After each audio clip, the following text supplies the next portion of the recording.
मेरो नाम राधिका भट्टराई हो। म इटहरीमा बस्छु। म अहिले 30 वर्षको भए। मेरो आजभन्दा 13 वर्ष अगाडि बिहे भएको थियो।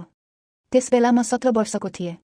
बाबाले केटा धनी पढे लेखेको केटा छ, सुखसँग जिन्दगी कट्छ भनेर फकाएर आफूभन्दा 15 वर्ष जेठो केटासँग बिहे गरिदिनु भयो। त्यसबेला ऊ 32 वर्षको थियो। निकै कहलिएको व्यापारी थियो। मेरो रूप वैंश र यौवन देखेर मसँग बिहेको कुरा चलाएको थियो उसले। म पनि सुखी जिन्दगीको लालचमा बिहे गर्न तयार भएको थिएँ। विवाहको रातभरमा 4-5 उसले मेरो भर्जिनिटीको मजा लुट्यो। निकै केटाहरू पछि लागे पनि मैले त्यसबेलासम्म कसैलाई चिक्न दिएको थिइनँ। सुरुमा त हाम्रो वैवाहिक जीवन राम्रै चल्यो। 1.5 वर्षपछि हाम्रो एउटा छोरी जन्मी। अनि बिस्तारै मेरो वैवाहिक जीवनमा फिक्कापन आउन थाल्यो। ऊ व्यापारको लागि 3-4 दिनसम्म बाहिरै बस्न थाल्यो। सँगै सुते पनि उसले मलाई चलाउन छोड्यो। उसलाई मधुमेह डायबिटिस भएको थियो। डायबिटिस भएपछि हतियार उठ्दैन अरे। त्यही भर उसले चाहेर पनि मेरो इच्छा पूर्ति गर्न सकिरहेको थिएन। म पनि आफ्नो परिवार सम्झेर आफ्नो चाहनालाई दबाइराखेको थिएँ। तर कतिन्जेलसम्म दबाउन सक्थे र यो गुम्सिएर विस्फोट हुन लागेको थियो। त्यस्तैमा रबिन नन्दको बुढा हाम्रो घर आए। केही दिन अगाडि निता नन्द आएकी थिइन्। बिहे भएको 15 दिनमै ऊ बुढासँग मतभेद भएर हाम्रो घर माइत आएकी थिइन्। त्यसपछि ऊ घर जान मानिनन्। रबिनलाई मैले केही दिन यही बस्नु म सम्झाएर नितालाई तपाईसँग पठाउला भने। रबिनले पनि हुन्छ भन्यो। किन घर जान नमानेको भनेर मैले नितालाई सोधेँ। निताले रबिन एकदमै बोका भएको र उसको लाडो ठुलो भएको अनि हरेक रातभर चिक्ने गरेकोले खप्न नसकेर आफू माइत आएको कुरा बिस्तारै बताउँदै गइन्। निताले यसो भन्दा मेरो जिउ सिरिङ भो। निताले त्यसो भनेपछि रबिन अगाडि बस्दा मेरो ध्यान उसको पेन्टको फस्नरतिर जान थाल्यो। नभन्दै उसको माल गजबकै ठुलो थियो। म घरमा बस्दा पनि राम्री भएर बस्ने गर्थेँ। मलाई 22 वर्षको भरभराउँदो जवानीले ढपक्क छोपेको थियो। गहुँ गोरी 5.4 फुट अग्ली अनि 38, 28, 40 मेरो फिगर थियो। ठुल्ठुलो बुबु अनि छिनेको कम्मर, गोलो गोलो ठुलो चाक अनि पोटिलो खालको मेरो थाई देखेर मतिर रबिन आकर्षित हुँदै थियो। ऊ मेरो नजिक आउने र मलाई छुने कुनै मौका छोड्दैनथ्यो। नानीसँग खेल्ने अनि किचनमा मलाई हेल्प गर्थ्यो। अलिअलि गर्दै ऊ मसँग जिस्किन इत्रिन थालेको थियो। एक दिन मेरो बुढा बाहिर जानुभएको थियो 2-3 दिनको लागि। म किचनको काम गरिरहेको थिएँ। के हो दिदी, दाइले माया गर्न छोड्नुभयो के हो? निराश देखिनुहुन्छ त? उसले भन्न खोजेको कुरा मैले बुझिहालेँ अनि मैले खोइ ज्वाइँ आजकाल उहाँ व्यस्त भएर होला, घरमा टाइम नै दिन सकिरहनु भएको छैन। हो र? चिन्ता नलिनु न दिदी, उहाँ बिजी भए पनि हामी छौँ नि तपाईसँग। म छु नि तपाईलाई साथ दिने भनेर रबिनले सिधै चिक्ने कुरा गर्यो। लाजले रातो हुँदै म त्यहाँबाट हिँडेँ।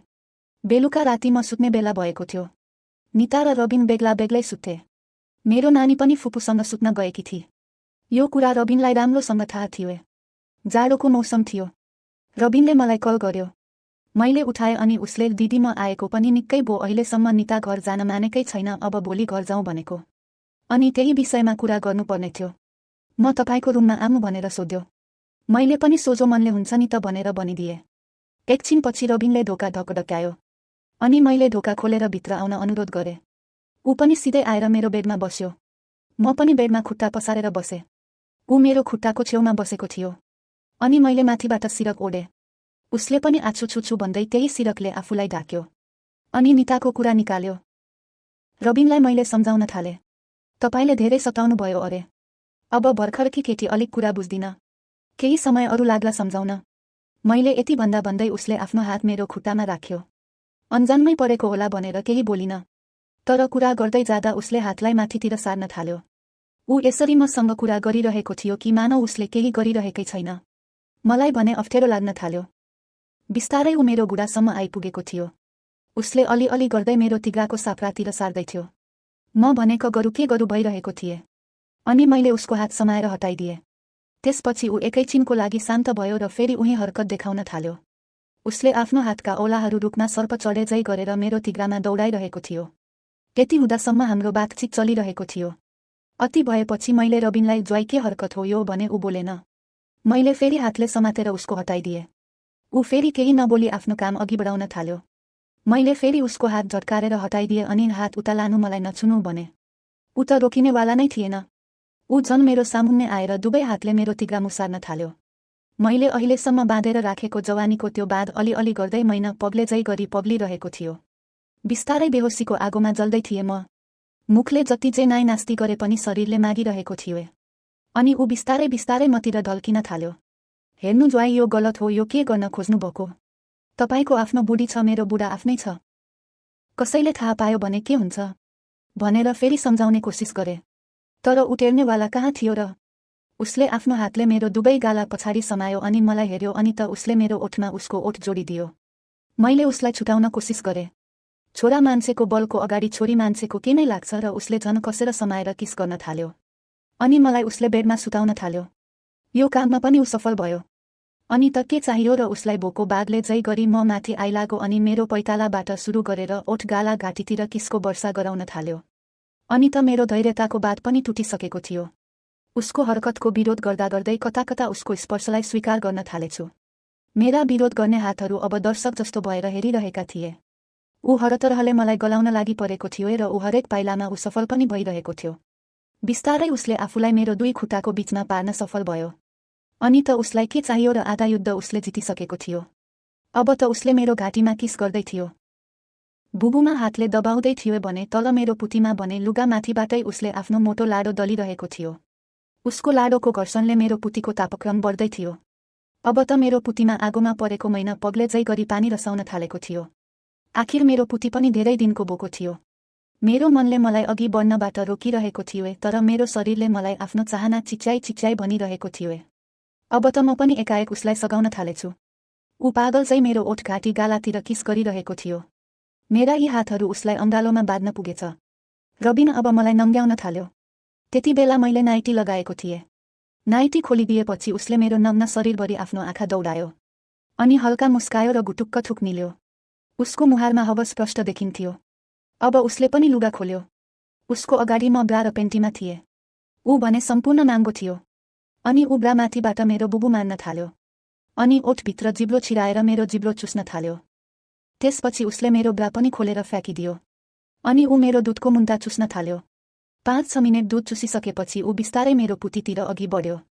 उसको लाडोको घर्षणले मेरो पुती पानी पानी भइसकेको थियो। ऊ अलि तल सर्यो अनि नाइटोदेखि किस गर्दै गर्दै पुतीसम्म पुग्यो। यतिसम्म हामीहरू एकदम एकाअर्कामा समर्पित भइसकेका थियौँ। मेरो पुतीबाट 300 मिलिलिटर र पानी नै झरिसकेको थियो भने पेन्टी त धुनलाई भिजाको जस्तै लपक्क भइसकेको थियो। हत्त नपत्त पेन्टी फुकालिदिएर उसले जिब्रोलाई मेरो पुतीको टुप्पामा लगेर जोड्यो। आहा, खै के र्याल नै र्याल भएको चिप्लो पानी झरेको पुतीको टिसी खेलाउँदा एउटा बेग्लै आवाज भएको थियो। म जति ऊ पुतीमा जिब्रो छिराउँथ्यो उति म पनि मेरो कम्मर उचालेर उसलाई हेल्प गर्थेँ। मैले उसको टाउको समातेर पुतीमा दल्न थालेँ।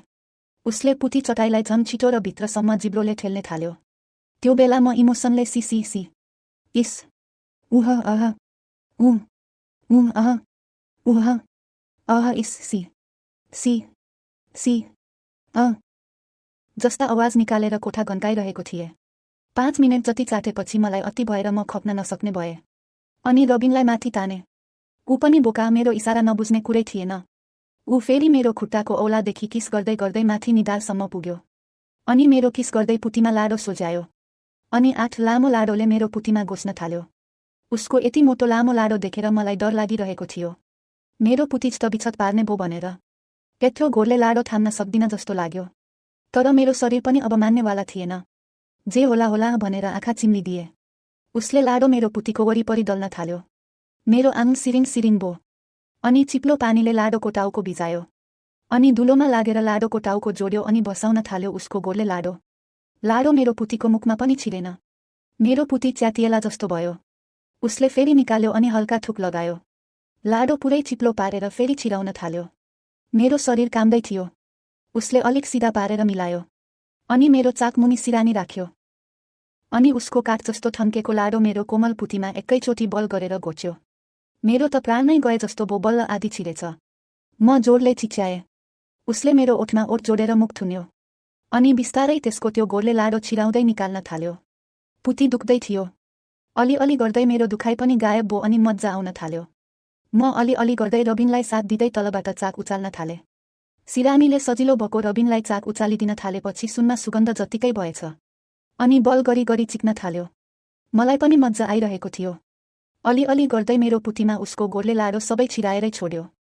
अब मलाई बल्ल थाहा भयो निता किन भागेर आई अनि किन बुढासक घर जान मान्दिन भनेर। मेरो पुतीले रबिनको लाडोलाई च्याप्प समातेको थियो। अब रबिनले 8 लामो लाडो पुरै छिराउँदै निकाल्न थाल्यो। म आनन्दको सागरमा डुब्दै गइरहेको थिएँ। उसले चिकाइको स्पिड बिस्तारै बढाउँदै लग्यो। म विभिन्न खालको आवाज निकालिरहेको थिएँ। रबिनको लाडोको फेद मेरो पुतीको दिलमा ठोकिएर क्वात क्वात क्वात क्वात क्वात क्वाच क्वाच क्वाच क्वाच क्वाच ख्वालात ख्वालात ख्वालात क्वाच क्वाच क्वाच क्वाच क्वाच।